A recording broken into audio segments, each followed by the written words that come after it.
Bien-aimés, frères et sœurs dans le Seigneur, je salue chaleureusement chacun de vous dans le nom qui est au-dessus de tout nom, le nom de la rédemption, le nom du Seigneur et Sauveur Jésus-Christ, et je souhaite à chacun de vous une bonne compréhension de la parole du Seigneur et que la grâce du Tout-Puissant puisse abonder dans votre vie et qu'il vous rende capable de saisir ce que l'Esprit dit à l'Église pendant ce temps dans lequel nous vivons, le temps de la confusion, les temps où l'apostasie est en train de monter en flèche, l'iniquité s'accroît et l'amour de la vérité est en train de diminuer.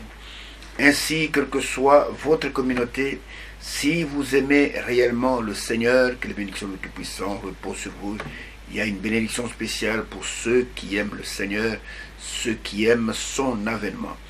Et si vous êtes en train de prier pour nous, que la bénédiction du Tout-Puissant vous soit donnée en centuple. Ainsi, quelle que soit votre communauté, que Dieu vous dise simplement tout comme je dis tous les jours, et à chaque fois que nous sommes dans ces émissions, que Dieu vous aime. Ainsi que la bénédiction du Tout-Puissant repose sur chacun de vous. Merci pour vos prières quotidiennes pour nous. Merci pour vos soutiens, tant matériels que financiers. Merci pour tout ce que vous faites pour l'œuvre de Dieu, pas seulement pour nous, mais pour tous les vrais serviteurs de Dieu qui prêchent la parole de Dieu sans arrière-pensée et sans avoir de motifs impurs, n'étant pas basés sur la cupidité, n'étant pas basés sur de motifs impurs et sur la corruption, sur la fraude. Et que la bénédiction du Tout-Puissant repose sur chacun de vous. Et quel que soit l'endroit où ces émissions vont vous atteindre, que vous soyez en Afrique, que vous soyez en Europe, que vous soyez aux États-Unis, que vous soyez en Amérique latine, que vous soyez au Japon, que vous soyez en Asie, que vous soyez n'importe où que vous serez, que la bénédiction du Tout-Puissant repose sur vous. Aimez le Seigneur et recherchez sa face continuellement parce que nous sommes au temps de sa venue. Et quand il viendra, il ne prendra que ceux qui ont aimé son avènement et qui ont cru la parole de l'heure et qui sont scellés du Saint-Esprit qui avait été promis, qui est notre visa pour l'enlèvement. Ainsi que le bénédiction du Tout-Puissant repose sur vous. Pendant encore une fois, nous allons nous tourner vers lui pour que lui seul nous parle, parce qu'elle nous dit que tout homme soit reconnu pour menteur, y compris moi qui vous parle, et que Dieu seul soit reconnu pour le véritable. Et nous avons besoin que la vérité de Dieu soit ancrée dans nos cœurs. Comme David disait que tu sais comment je suis né, de la mauvaise manière, mais tu veux que la vérité soit au fond du cœur. Et nous voulons que nous puissions expérimenter cette vérité que nous écoutons, que nous puissions naître de nouveau, que nous puissions être sanctifiés par la vérité et que nous puissions être remplis de l'esprit de vérité qui avait été promis pour ceux qui croiraient la vérité. Ainsi que nous bénisse, pendant encore une fois, nous demandons, Seigneur, parle-nous pendant que nous t'écoutons. Comme je le répète tout le temps, je le répète encore à cette heure, ces émissions, ou ce que vous entendez dans ces émissions, n'est pas ce que vous écoutez dans beaucoup des émissions, parce que dans cette émission, nous vous parlons du message biblique, je dis bien biblique, c'est-à-dire qu'un message qui est conforme aux Saintes Écritures, biblique du temps de la fin. Nous n'exaltons pas dans ce message un homme en dehors du Seigneur Jésus-Christ. Nous n'exaltons pas ici un fondateur d'église. Nous reconnaissons que Dieu nous a suscité un prophète puissant dans cette heure, mais nous ne sommes pas adorateurs de ce prophète. Nous n'adorons pas cet homme. Nous n'adorons pas ses enfants. Parce que j'ai même vu qu'il y a des gens qui ont commencé à baptiser au nom de son fils Joseph. C'est vraiment une abomination. Mais nous voyons que nous vous annonçons la voix du Seigneur. Regardez quand vous lisez les livres des Actes et que vous prenez les 3 voyages missionnaires de l'apôtre Paul. Et partout il passait, il annonçait la voix du Seigneur. Il annonçait la parole du Seigneur.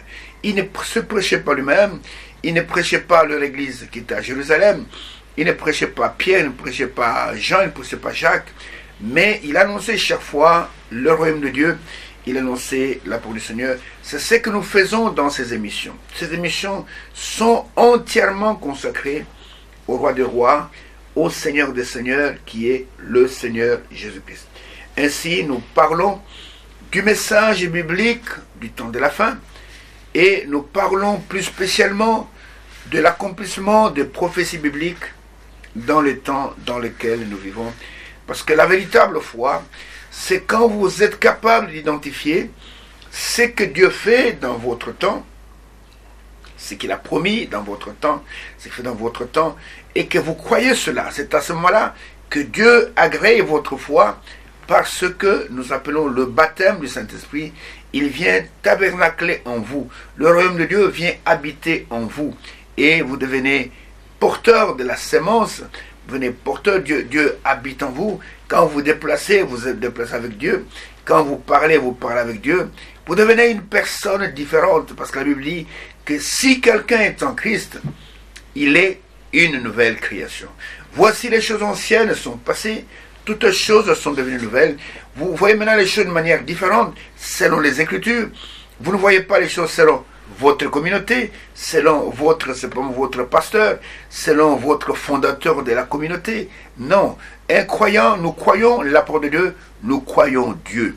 Jésus disait tout le temps à ses disciples, croyez en Dieu, ayez foi en Dieu. Et nous aussi, nous avons foi en Dieu.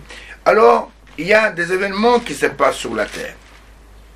Et nous réalisons tout le temps ce passage qui est le passage de base sur ce thème que nous sommes en train de voir, l'accomplissement des prophéties bibliques pour notre temps. Romains chapitre 9, verset 28, là où il est écrit « Car le Seigneur exécutera pleinement et promptement sur la terre ce qu'il a résolu. » Pas ce qu'ils ont résolu. Parce qu'il n'y a pas de trinité de personnes en Dieu. Quiconque croit ces choses-là, quiconque croit à la sainte trinité de personnes en Dieu, n'est pas un croyant, mais il est frappé d'une grande maladie. Cette maladie, c'est l'incrédulité. Et vous avez besoin d'être soigné, d'être traité avec un traitement de choc, parce qu'il n'y a pas de trinité de personnes en Dieu. Et le monde, soi-disant chrétien, dans le monde entier, est persuadé Dieu comme fer, qu'il y a un Père, il y a un Fils, un Saint-Esprit, et la Bible n'enseigne pas cela. Vous comprenez? Le Seigneur, c'est lui qui est appelé Seigneur dans le Nouveau Testament. C'est le même qui est appelé Seigneur dans l'Ancien Testament. C'est lui qui est appelé l'Éternel dans l'Ancien Testament. C'est le même qui est appelé le Seigneur dans le Nouveau Testament. Et regardez, je prends cet exemple, un exemple éloquent. Quelqu'un comme Saul de Tarse, que vous connaissez bien, Actes chapitre 9, ce jeune homme, et qui apparaît même dans Actes chapitre 7, quand on a lapidé Étienne, ce combattant de la foi, et qu'on a déposé ses habits, après l'avoir tué, au pied d'un jeune homme qui s'appelait Saul, et qui venait de la ville de Tarse. Et ce garçon, il était zélé pour les traditions de ses pères. Il était zélé pour la religion de ses pères. Et il était persuadé qu'il était dans la volonté de Dieu. Et il croyait en Jéhovah. C'était un bon témoin de Jéhovah. Il croyait en Jéhovah. Jusqu'au jour où il a fait la rencontre de sa vie. Cette rencontre, c'est sur le chemin de Damas. Et là, il rencontre une lumière que par la théologie, par les enseignements de Gamaliel, il a identifié comme étant le Seigneur. Il a identifié comme étant le Seigneur de l'Ancien Testament, le grand Jéhovah, le grand Yahweh. Et cette lumière lui dit, Saul, Saul, pourquoi me persécutes-tu? Qu'est-ce que je t'ai fait pour que tu me persécutes? Et Saul, par sa connaissance intellectuelle, sachant que c'est le grand Jéhovah, va l'appeler Seigneur. Il dit, Seigneur, qui es-tu que moi, Saul, moi, adepte de la grande communauté des pharisiens, nous défendons la vérité, nous défendons le grand Jéhovah contre ces gens, ces hérétiques qui prêchent un certain Jésus, qui contredit Moïse, ainsi de suite. Qui es-tu, Seigneur, que moi je persécute? C'était la même colonne de feu qui était apparue à Moïse, qui lui avait parlé, qui avait dit à Moïse, je suis le Dieu de tes pères. Je suis le Dieu d'Abraham, le Dieu d'Isaac, le Dieu de Jacob. C'était la même colonne de feu. C'est la même colonne de feu qui a marché avec Israël pendant 40 ans. C'est la même colonne de feu qui est apparue à maintes reprises, qui est apparue à Ézéchiel. C'était la même colonne de feu. Et cette même colonne de feu, quand Saul a posé sa question, une question pertinente, qui es-tu? Moi, je ne te connais pas. Seigneur, que moi je persécute. Je ne t'ai jamais rencontré. Comment je te persécute? Et la voix lui dit, d'une voix d'autorité, je suis Jésus que tu persécutes. Saul n'a pas vu un homme. Saul n'a pas vu des pieds, n'a pas vu une bouche, n'a pas vu de mains. Saul a vu la colonne de feu. La même colonne de feu qui a dit à Moïse, je suis le Dieu de tes pères. Je suis le Dieu d'Abraham, d'Isaac et de Jacob. Dans Exode, au chapitre 3, chapitre 4. La même colonne de feu, dans le Nouveau Testament, dans Actes chapitre 9, dit à Saul de Tarse que je suis Jésus. Est-ce que les écailles ne tombent pas de vos yeux pour comprendre que le Jésus, le Seigneur du Nouveau Testament, c'est le même que l'Éternel dans l'Ancien Testament? Car le Seigneur exécutera pleinement et promptement sur la terre ce qu'il a résolu. Et le Seigneur, dans Jean chapitre 13, après avoir lavé les pieds de ses disciples, leur dit, vous m'appelez Seigneur et Maître, vous dites bien, car je le suis, c'est moi le Seigneur.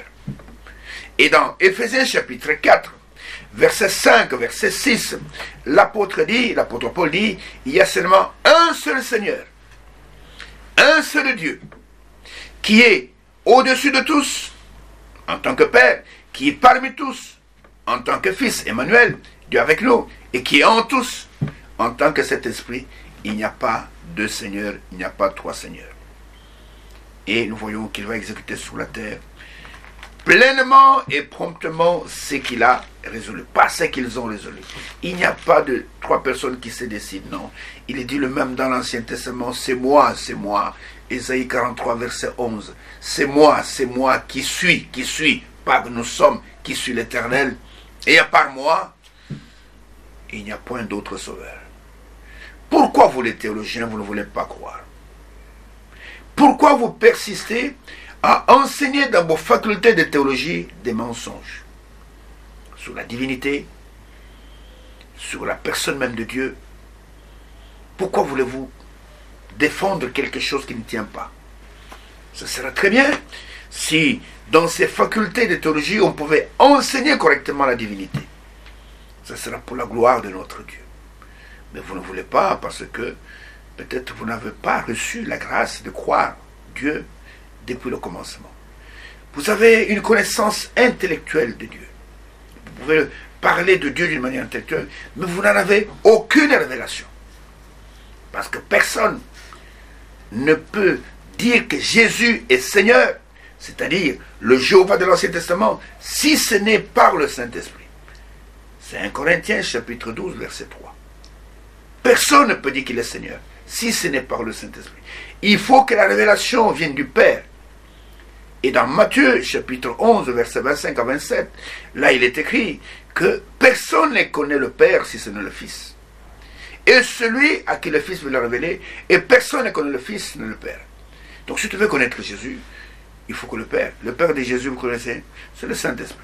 Il faut qu'il te révèle qui il est. Et nous voyons que nous sommes en train de parler de la révélation d'un événement que nous attendons de tout cœur qui va arriver, la révélation ou la manifestation des fils de Dieu, qui est promise dans les Saintes Écritures. Dans Romains chapitre 8, de encore cette écriture, du verset 18 au verset 21, il est écrit, « J'estime que les souffrances du temps présent ne sauraient être comparées à la gloire à venir qui sera révélée pour nous. Aussi la création attend-elle avec un ardent désir la révélation des fils de Dieu.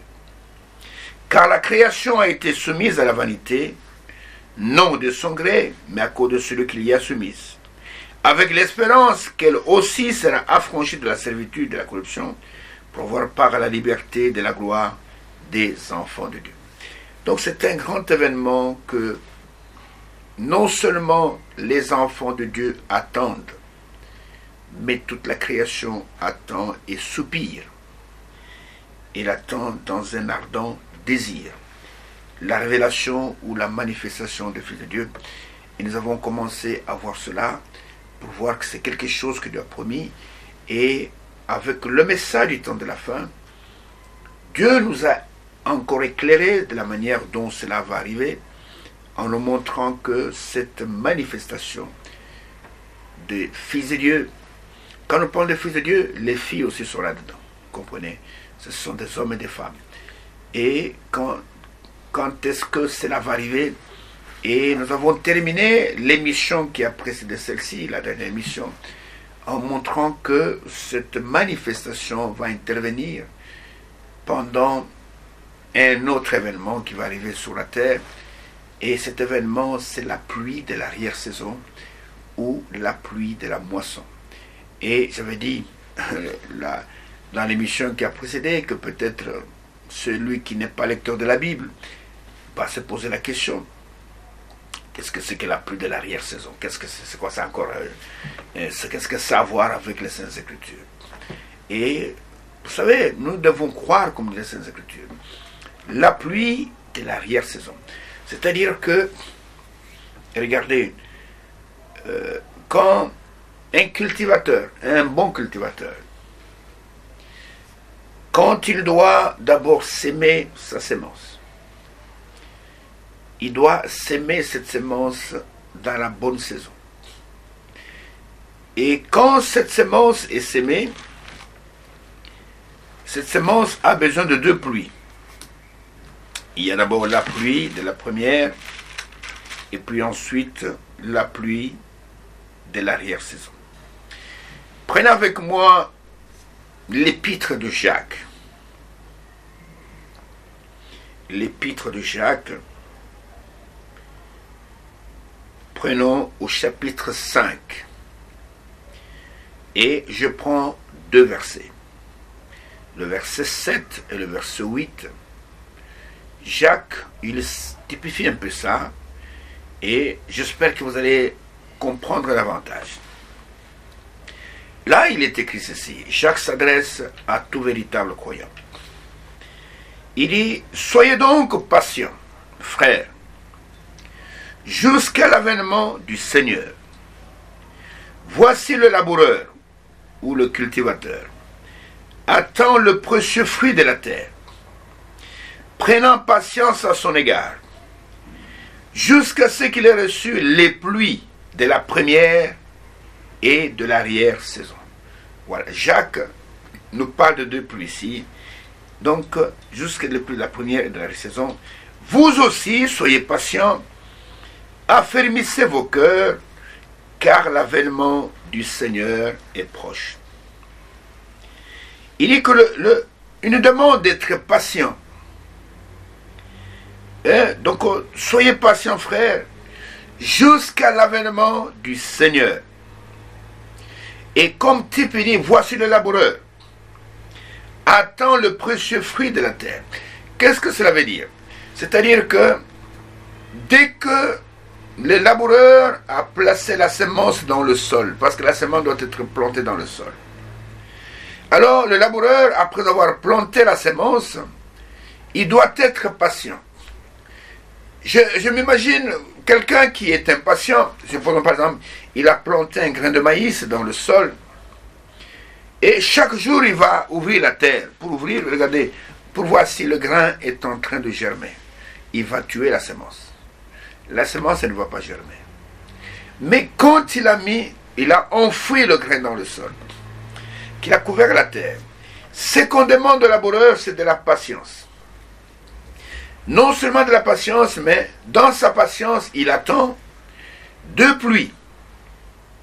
Les pluies de la première et les pluies de l'arrière-saison. Et c'est-à-dire que les pluies de la première saison, ça c'est pour permettre à la semence de croître, de pousser. Les pluies de la première saison et la pluie de l'arrière-saison, c'est la pluie qui va amener ce qui sort du sol, le fruit à maturité. Nous allons y arriver. Donc ici, le laboureur attend le précieux fruit. Parce que ce qu'il a semé, il va le récolter. Alors il a dit que vous aussi soyez patients, affermissez vos cœurs, soyez des hommes faits, soyez des hommes vraiment établi dans les Saintes Écritures, car l'avènement du Seigneur est proche. Et la manifestation des fils de Dieu, pour laquelle toute la création est en train de gémir, interviendra uniquement pendant la période de la pluie de l'arrière-saison.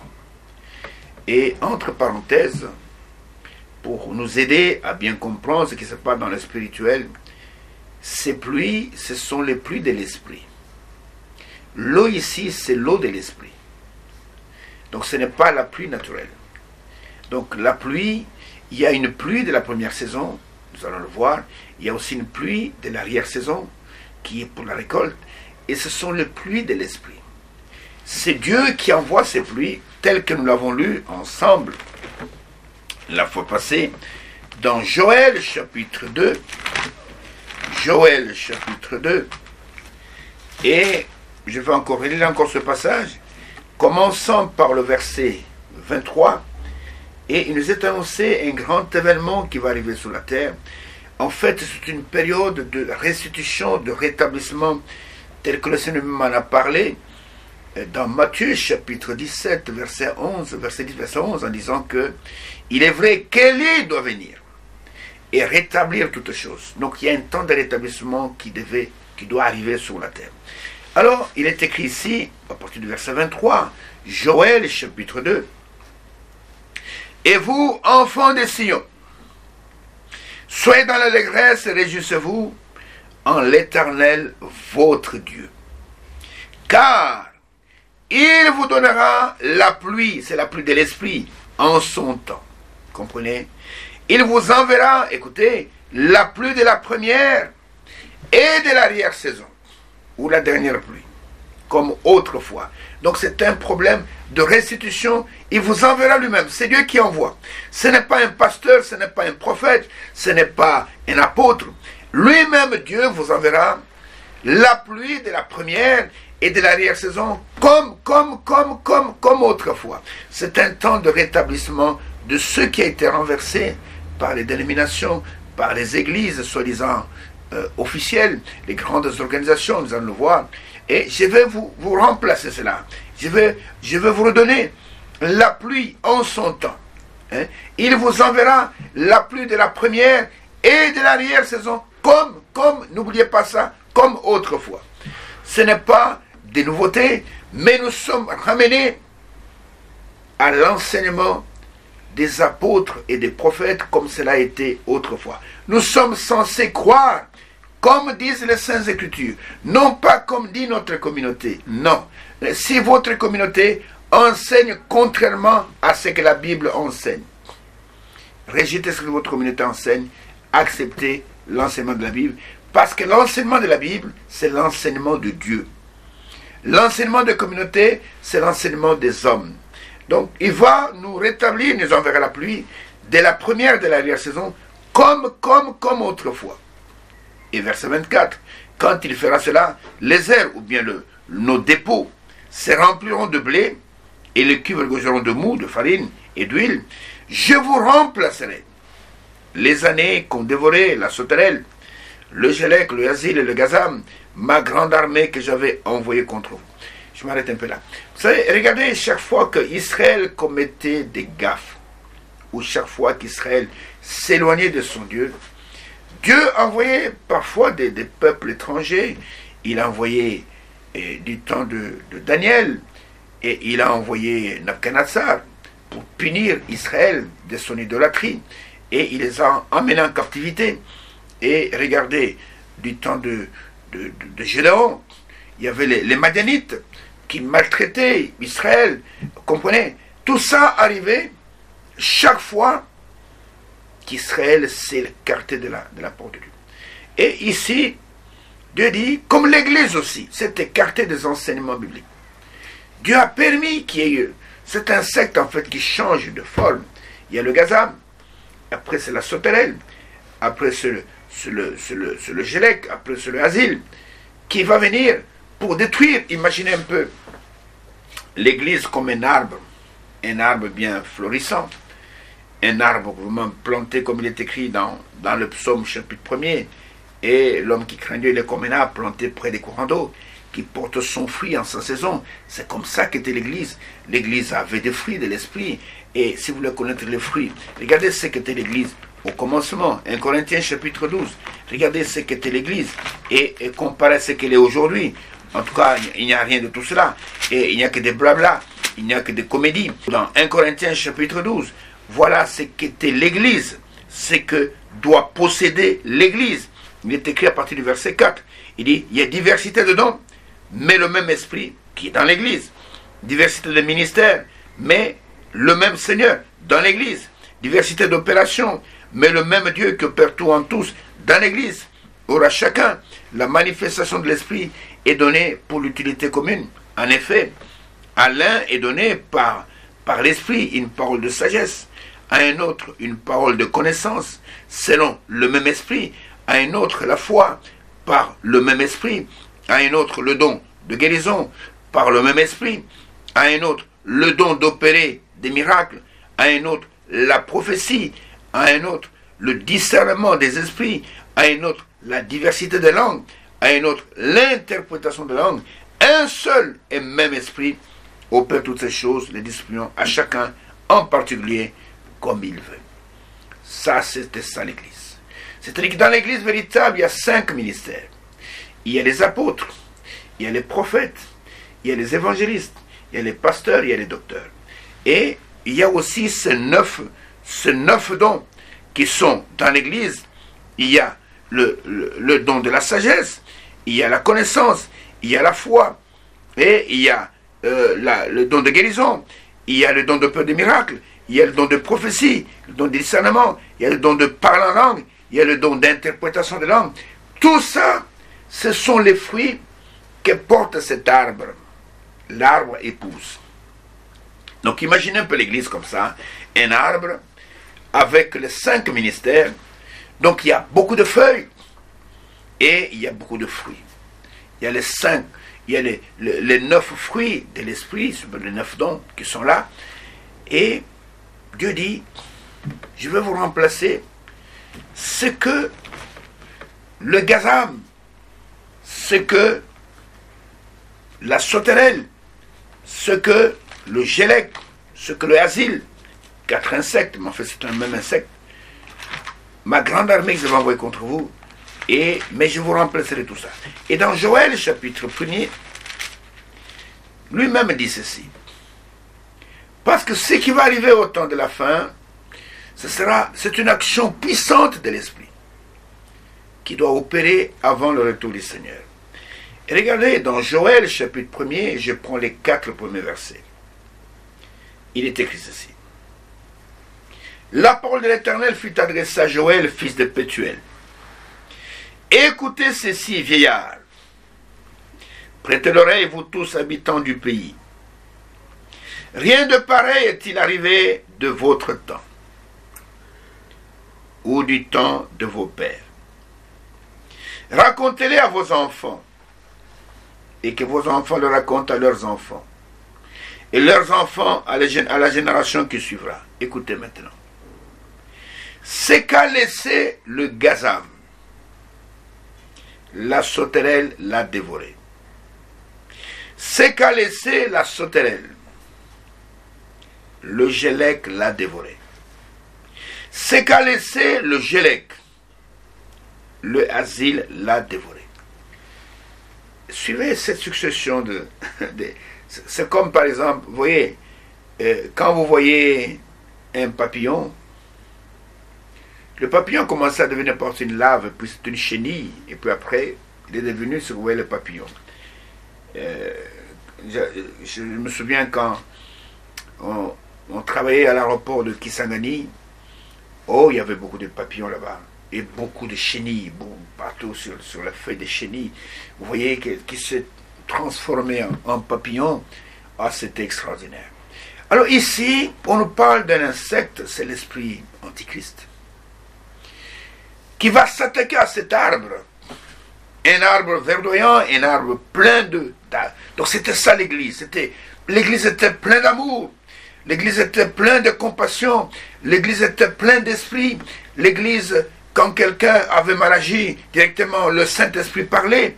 L'église avait la véritable doctrine.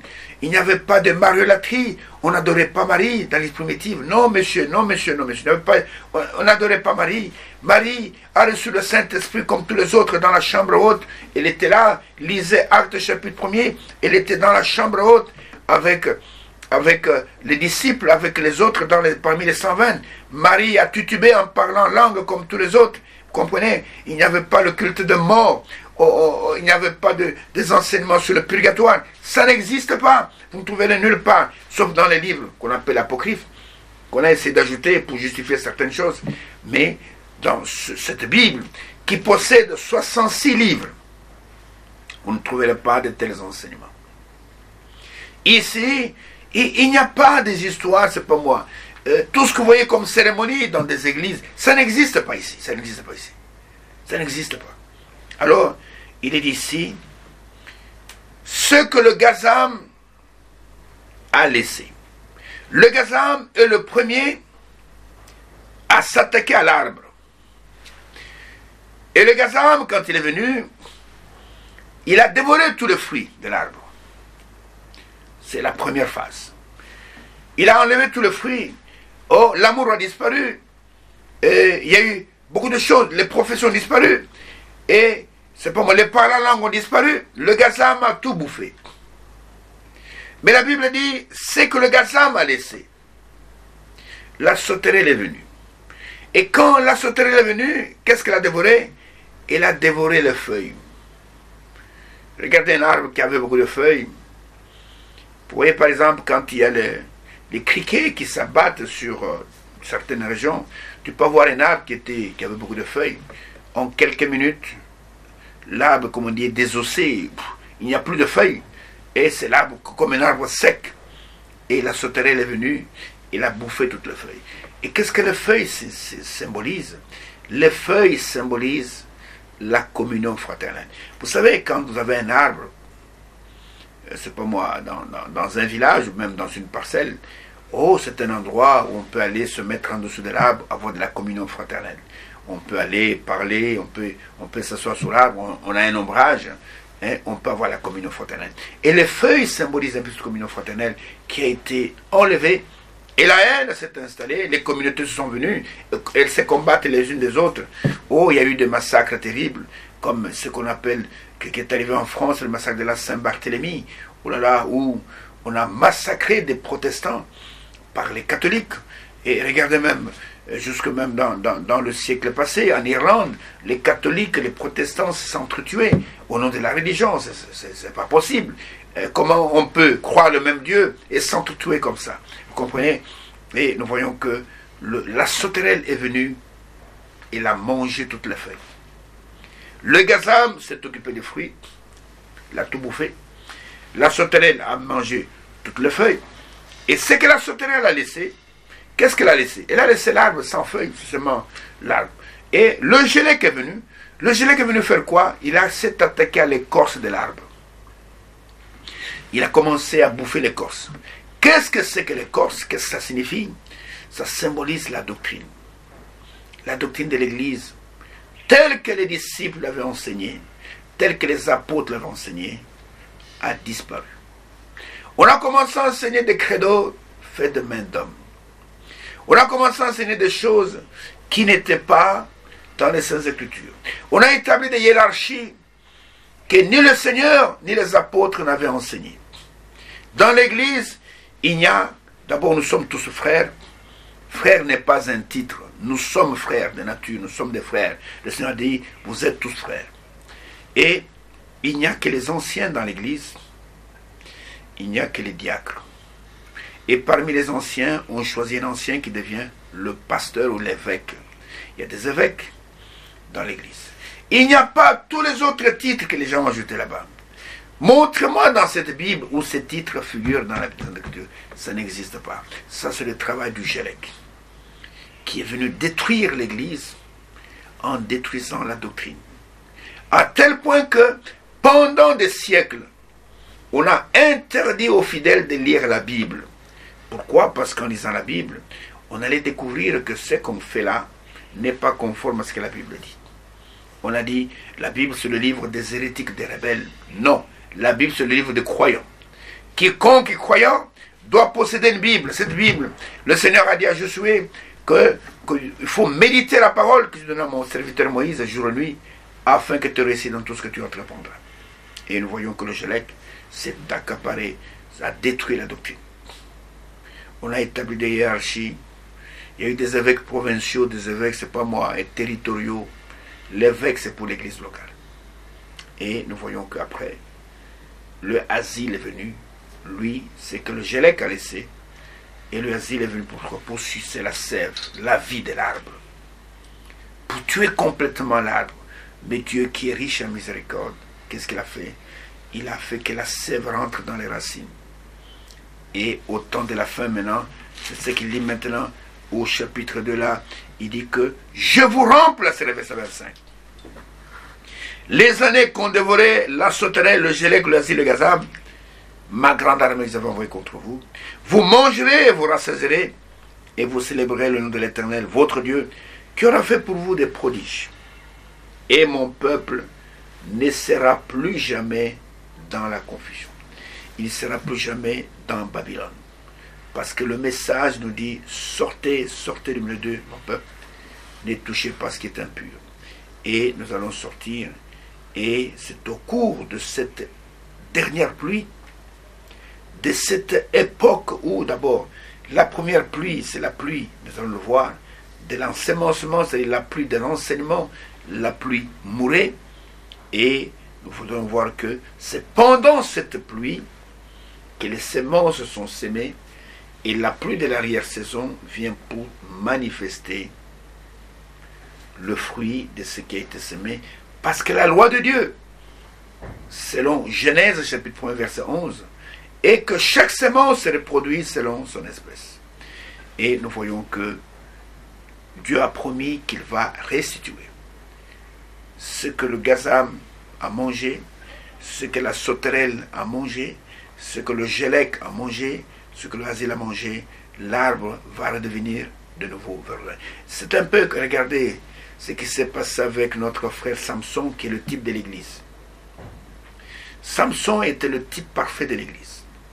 Samson était puissant, Samson avait la puissance de Dieu, mais Samson a été trompé par Delilah, a été séduit par une femme, et Samson a, comment je veux dire, perdu sa puissance, et Samson se retrouvait en prison, en train de tourner la meule, et en train d'égayer les Philistins.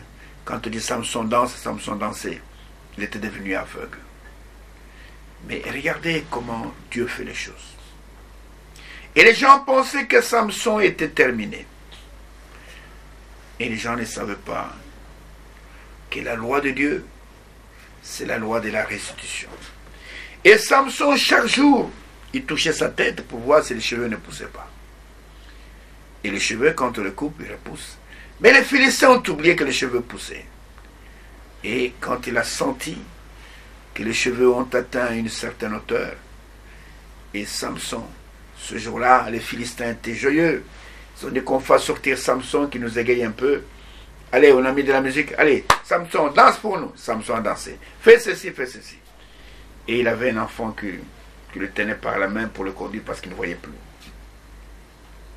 Et Samson est allé pour se reposer en attendant de revenir pour égayer encore les Philistins. Et il pose la question à l'enfant. Ici, nous sommes où? Oh, nous sommes dans le grand stade des Philistins. Et Samson pose la question.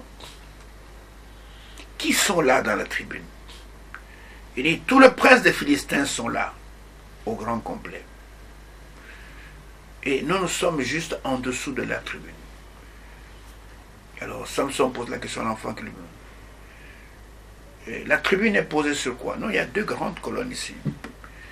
D'accord. Tu peux me placer entre les deux colonnes pour que je me repose un peu, que je prenne un peu de repos. L'enfant ne dit pas qu'il n'a pas de problème. Et l'enfant conduit Samson entre les deux colonnes. Il dit, bon, ça va, je me repose un peu avant qu'on aille encore égayer le prince, que je puisse encore danser. Et là, Samson, il a touché les deux colonnes. Et il a senti que l'onction qu'il avait au commencement a été de retour. Et Samson va faire cette prière. Il va dire, Seigneur, encore une fois, redonne-moi de la puissance pour que je puisse tirer vengeance de mes yeux que les Philistins ont détruits. Que je meure avec les Philistins. Je suis prêt à mourir. Encore une fois. Et l'Église aussi, au temps de la fin, dirait aussi encore une fois, Seigneur, que nous puissions avoir la puissance comme au commencement. Oh frère, ça sera terrible. Quand cette puissance va se déverser sur l'Église, ça sera terrible. Et Samson a tenu les deux colonnes. Frère. Et il a senti que la force est venue comme autrefois. Et Samson a commencé à pousser les deux colonnes. Oh frère. La puissance était de retour. Et il a poussé les colonnes. La tribune a cédé. La tribune est tombée. Les gens sont morts en cascade. Lui-même, Samson, est mort. Et la Bible dit, le jour de sa mort, il a tué plus de Philistins que ceux qu'il avait tués de son vivant. Il était le type parfait de l'Église. Et dans le livre Squattagé, il est dit que la gloire de la seconde maison sera plus grande que celle de la première maison. Donc Dieu va restituer la puissance à l'Église. Aujourd'hui, pour prêcher l'Évangile, regardez, l'Église désarmée, sans puissance. On fait entrer les gens dans des écoles de théologie. On les fait entrer dans les grands et petits séminaires. Vous allez apprendre Dieu. Montre-moi dans cette Bible, dans les primitives, là où on envoie les gens pour aller étudier Dieu. Montre-moi là où Pierre est allé apprendre Dieu. Montre-moi, on a créé des académies pour enseigner les gens, académies théologiques. Ça n'existe pas. Ils avaient la parole, ils avaient l'esprit, ils avaient la puissance. Et l'Église, quand elle a vu qu'il n'avait plus de puissance, a mis en place des écoles bibliques, des enseignements. Et honte à vous, je vois même parfois ici à Kinshasa, je vois parfois dans les rues, des affiches là, formation des pasteurs, en formation accélérée s'il vous plaît, en 3 mois vous devenez pasteur. Honte à vous, séducteurs, vous travaillez pour le diable, pas pour Dieu.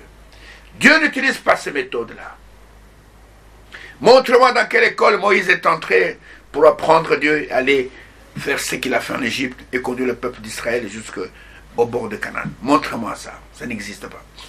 Montre-moi dans quelle école Jean-Baptiste est entré pour connaître les Écritures et à sortir en Israël en disant répentez-vous car le royaume des cieux est proche. Montre-moi dans quelle école il est entré. Montre-moi dans quelle école Jésus est entré.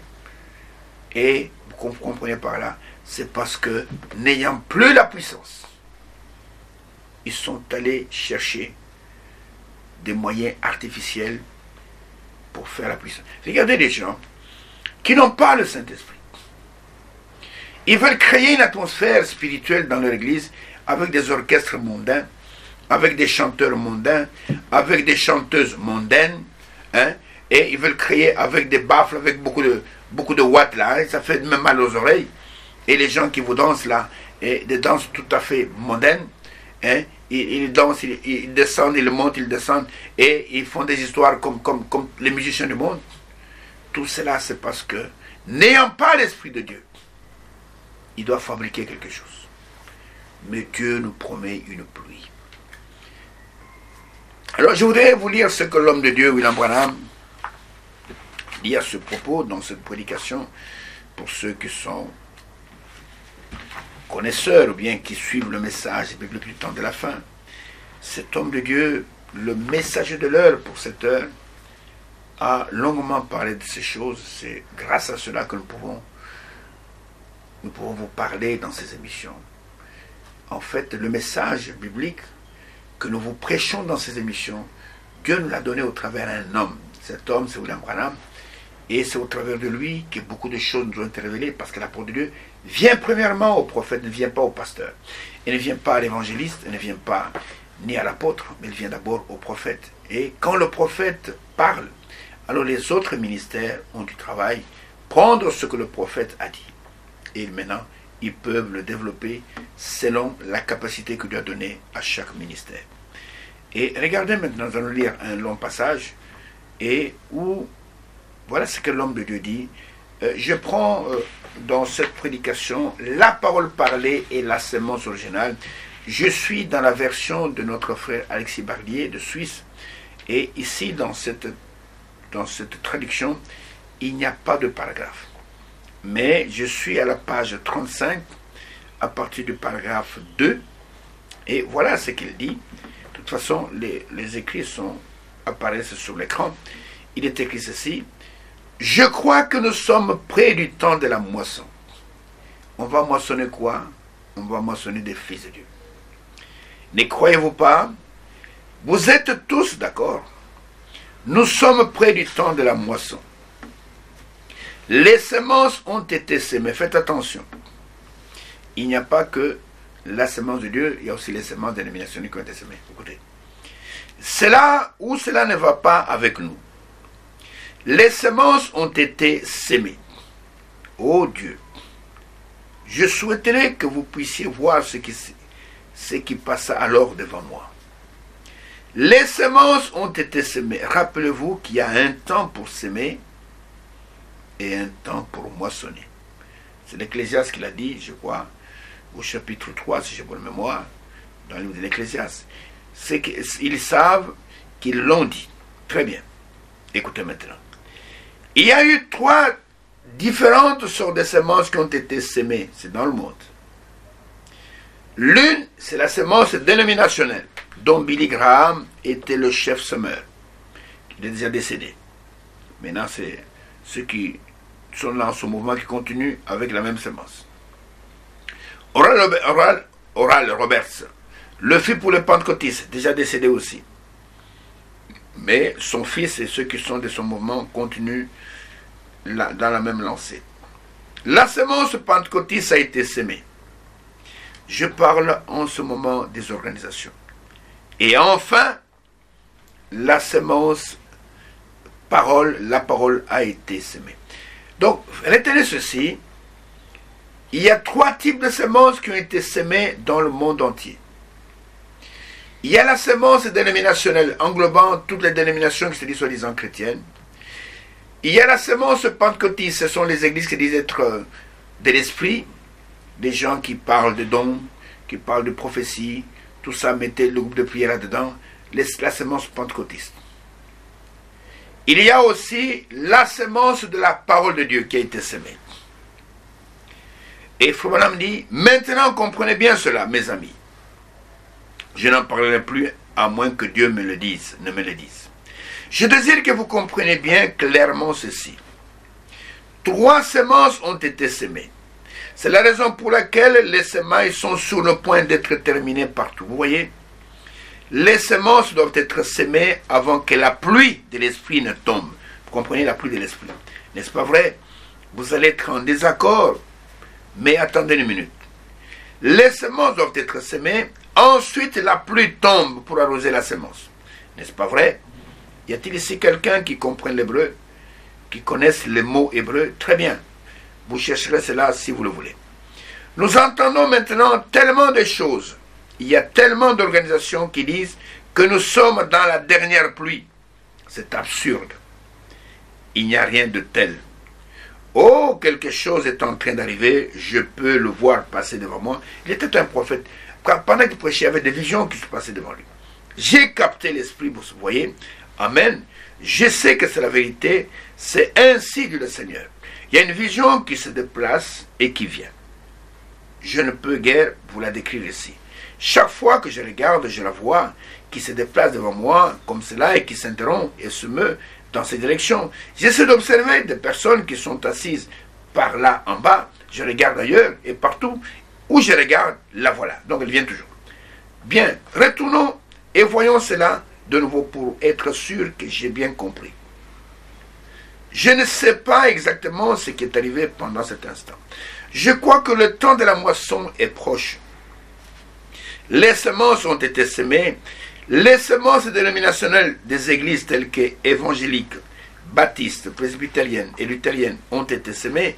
La semence pentecôtiste a été semée dans l'organisation pentecôtiste par des grands hommes tels que, écoutez, Oral Roberts, Tommy Hicks et Tommy Osborne, qui est venu dans notre pays dans le siècle passé. Et vous savez, ceux qui se disent être de cette dénomination qu'on appelle Zambé Malam, c'est Tommy Osborne qui a prononcé cette parole-là. Parce qu'il dit que Dieu est bon, alors Zambé, Azali Malam. Et c'est resté comme ça. Il est venu aussi s'aimer dans notre pays, qui étaient des grands hommes de Dieu. Et je crois que la parole de Dieu aussi, en dehors de cela, dénominationnelle, pentecôtiste, et la parole de Dieu, sans mélange, loin de toutes les organisations, a été aussi semée. Voilà ce qui en est, vous voyez. La plante sémence doit avoir de l'eau. Sémence, avant de pouvoir croître, il doit tomber de l'eau avant que les semences aient été semées et qui a été semé puisse croître. Vous direz, mes frères, madame, il y a eu une autre, je sais, c'est vrai, j'ai saisi votre pensée. Maintenant, vous voyez, vous ne pouvez pas la cacher. Faites donc attention à ce que vous pensez. La semence doit être semée et ensuite elle doit avoir de l'eau pour croître. Vous direz, eh bien, frère, madame, je vais exprimer vos pensées à ce sujet. Nous avons eu l'eau. Quand qu'il en soit ainsi, c'est correct. Vous avez eu l'eau. Avez-vous déjà planté des choux, des semences ou quelque chose de semblable? Ils n'ont pas encore eu de l'eau, ils n'ont pas encore été arrosés, on leur a juste donné un peu d'eau. Mais attendez maintenant, qu'avons-nous eu dans ce temps de semailles? La première pluie. Vous direz, frère madame, quelle absurdité. Attendez une minute.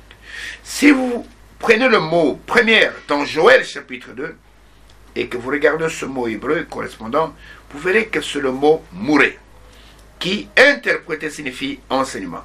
Mouré pour pluie, mouré pour ceux qui voudraient le noter. La pluie de l'enseignement est venue. La pluie de l'enseignement dénominationnel est venue. 1 million de plus en 1954, dirent les baptistes, tant et tant de nouveaux membres dans l'église. Oral Roberts et les frères du grand mouvement pentecôtiste en ont fait des millions, vous voyez, c'est vrai. Puis la semence a été répandue, la parole pour la minorité, le petit groupe. Toutes les semences ici ont produit des millions de croyants, mais aussi la semence parole, la semence pure. Et écoutez, avant de terminer, rappelez-vous bien ce mot mouré, qui signifie enseignement, la première pluie. Il est parlé de la pluie mourée, la pluie de l'enseignement, la pluie de l'enseignement est venue. La parole de Billy Graham a frappé le monde. La parole des pentecôtistes a frappé le monde. Et la parole elle-même a frappé le monde. Alors, où est le problème maintenant? Elle attend la dernière pluie. C'est alors qu'elle produira ses fruits. C'est la pluie de la moisson. Oh, j'espère que vous comprenez cela. Alors la semence, la sorte de semence que vous avez semée dans votre champ, donnera la sorte de récolte que vous moissonnerez. Écoutez, si les dénominations veulent plus de membres, elles les auront. C'est ce qu'elles ont obtenu. Les pentecôtistes veulent plus de pentecôtistes, c'est ce qu'ils ont eu. Mais la parole, écoutez, la parole produira des fils et des filles de Dieu. C'est là où je voulais en arriver. Chaque semence doit se reproduire selon son espèce. La semence dénominationnelle produira des dénominationnels. La semence presbytérienne produira des presbytériens. La semence, c'est pas moi, méthodiste produira des méthodistes. La semence catholique produira des catholiques. Et la semence pentecôtiste produira des pentecôtistes. Mais il y a à côté de cela la pure semence de Dieu qui a été semée. C'est la parole de Dieu. C'est l'unique semence qui peut produire des fils et des filles de Dieu. La Bible dit dans Jean chapitre 1er qu'au commencement était la parole, et la parole était Dieu, est avec Dieu. Toutes choses ont été faites par elle. Rien de ce qui a été fait n'a été fait sans elle. En elle était la vie, et la vie était la lumière des hommes. Et la lumière est venue chez les siens, ils ne l'ont pas reçue. Mais à tous ceux qui l'ont reçue, à ceux qui croient en son nom, cette parole qui est au commencement leur a donné le pouvoir de devenir non pas des membres de communauté, non pas de devenir né de telle communauté, des pharisiens, des sadducéens, non. Il leur donne le pouvoir de devenir des enfants de Dieu, lesquels sont nés. Ils doivent naître de sa sémence, lesquels sont nés, ni de la volonté de l'homme, la volonté de la chair du sang, mais de Dieu seul. Et donc, mais la parole produira, écoutez, je termine par là, des fils et des filles de Dieu. Cela vient aussi. Observez, voyez ce que cette grande dernière pluie était censée faire. Voyez comment il s'élancerait, escaladerait les murailles et viendrait comme une grande armée. Attendez seulement. La sorte de semences que vous obtenez dépend de la sorte de semences que vous semez, que vous mettez dans votre champ. C'est-à-dire que si vous voulez avoir des enfants de Dieu, semez la parole de Dieu.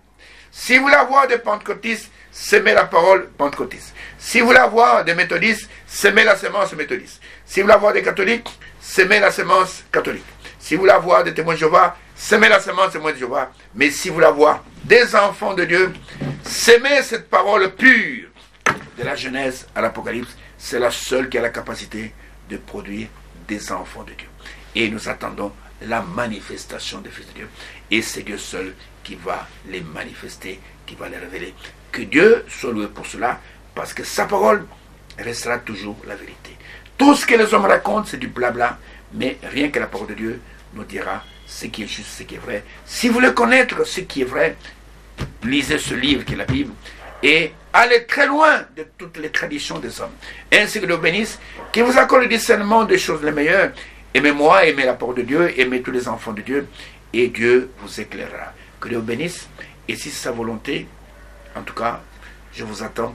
Ne fuyez pas cette émission. Je vous attends dans l'émission prochaine. Aimez la vérité, même si cela peut faire mal, mais c'est pour votre bien. Que Dieu bénisse, et je vous donne rendez-vous à l'émission prochaine.